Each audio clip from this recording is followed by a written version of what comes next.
Welcome to TV Briefing. The content of the briefing includes: Shanul used to sing in a heavy metal band. He's now dazzling audiences at the opera. China's broadcasting regulator tightens control over short web drama market. Taylor Swift postpones Rio concert after fan death. Creed 4 in works with Michael B. Jordan back to direct, producer Erwin Winker says. Nintendo ready to spend a lot of time on Zelda film to satisfy fans. Shanul used to sing in a heavy metal band.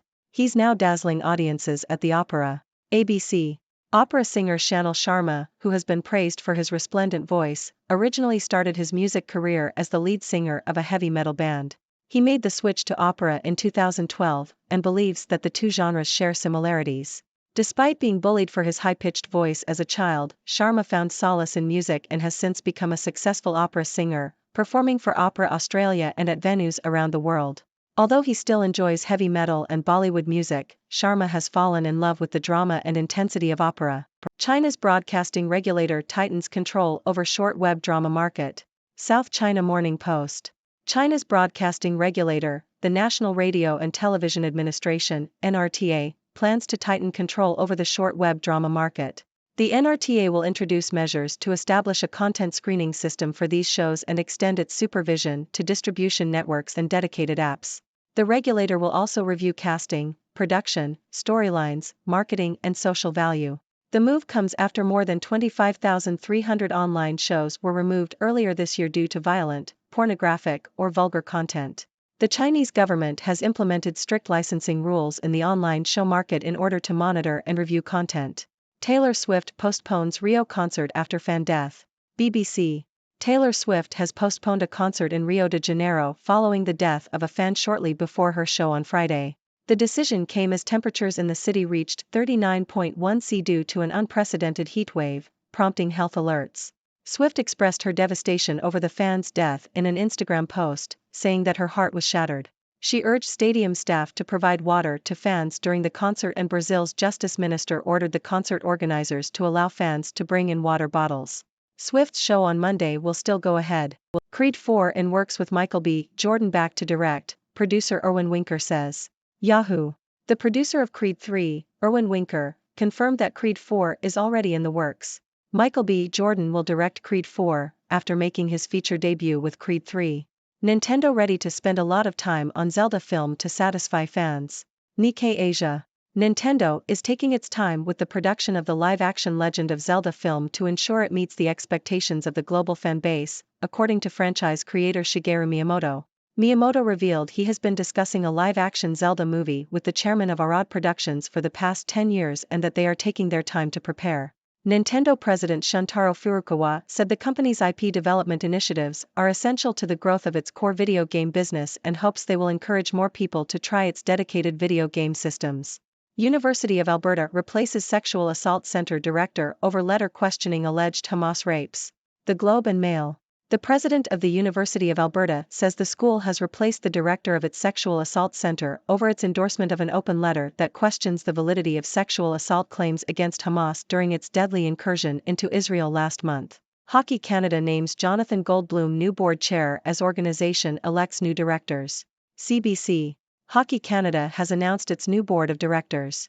Jonathan Goldbloom has been appointed as the new chair, taking over from Hugh L. Fraser. Gillian Apps, Amanda Fowler, Corey Hirsch, Christy Miller, Krista Uthwaite, and Jeffrey Wong have been elected as new directors. Grant Borbridge, Goldbloom, and Marion Jacko have been re-elected after serving on the organization's transition board of directors. Fraser, who has overseen a series of changes to the sporting body, has announced that he will not be seeking re-election in order to pursue other projects related to safe sport. For people like Kate who live with chronic illness, the thought of evacuating in a disaster is daunting. ABC. A research team led by community organizations Australia Remade and Women's Health Goulburn North East has found that a new approach to disaster is needed that prioritizes care for everyone. The research team conducted community conversations with people in the Goulburn Valley region and northeastern Victoria and found that people who are living with chronic illnesses, neurodivergent, or have disabilities face unique challenges during and after a disaster. The research highlighted the need for safe places during emergencies and the importance of mental health support in the long term. The report also called for investment in communities' capacity to care for each other. How Marvel sowed the seeds of its own demise and killed cinema in the process. The Sydney Morning Herald. The latest installment of the Marvel Cinematic Universe, MCU, The Marvels, has had a disappointing opening weekend at the box office, leading to speculation about the future of the franchise. The film, which is the second standalone adventure for Brie Larson's Captain Marvel, earned just $47 million in the US, making it the lowest opening weekend for any MCU film to date. In Australia, the film earned just $2.9 million, the third lowest opening weekend of any MCU film in the country. Some have suggested that the film's poor performance is due to wokeness, with the inclusion of female stars, racial diversity, and lack of male characters alienating some fans. However, the data suggests that this is not the case, as the audience for the MCU has always been predominantly male and young. Instead, the article suggests that the MCU's decline is due to a number of factors, including rising costs, a fixed house style that feels dated, and consumer fatigue with the constant stream of content. The article concludes that the superhero film genre will survive, but may have a harder time shaking off its new tragic aura. The touching tale of the Harry Potter stuntman who broke his neck. The Guardian. The documentary David Holmes, The Boy Who Lived tells the story of David Holmes, the stunt double for Daniel Radcliffe in the Harry Potter movies, who was left paralyzed after breaking his neck during the filming of Harry Potter and the Deathly Hallows Part 1. The film explores the challenges and transformations that trauma brings to Holmes's life and the lives of those around him. It showcases the extraordinary bond between Holmes and Radcliffe, as well as the difficulties in rebuilding their relationship after the accident. The documentary also features interviews with stunt coordinator Greg Powell, who struggles with guilt and grief over the accident. The film highlights the resilience and positivity of Holmes, who remains determined to make the most of his life despite his paralysis. It also emphasizes the importance of friendship and support in times of crisis. The documentary shows how Holmes's friends, including Radcliffe and fellow Potter stuntman Mark Maley, rally around him and find ways to cope with the aftermath of the accident. It also acknowledges the role that Holmes plays in supporting his friends and helping them through their own mourning process. Overall, David Holmes, The Boy Who Lived is a touching and emotional film that offers a frank examination of the impact of trauma on multiple lives. It portrays Holmes as an inspiring figure who finds strength in his kindness and care for others. The documentary serves as a reminder of the power of friendship and resilience in the face of adversity. That's all for today's news, folks. We've covered a wide range of topics, from the incredible journey of opera singer Shanul Sharma, to China's efforts to tighten control over the web drama market, to Taylor Swift's concert postponement in Rio. We also heard about the exciting news of Creed 4 being in the works, Nintendo's dedication to creating a high-quality Legend of Zelda film, and the University of Alberta's decision to replace the director of its sexual assault center. In the world of sports, Hockey Canada has announced its new board of directors, and we learned about the unique challenges faced by people with chronic illnesses in times of disaster. Lastly, we discussed the disappointing opening weekend of the Marvels and the touching story of the Harry Potter stuntman who broke his neck. Now, let's dive into some analysis.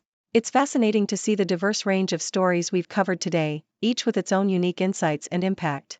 From the world of music, we witnessed Shanul Sharma's incredible journey from heavy metal to opera, proving that sometimes the most unexpected paths can lead to greatness.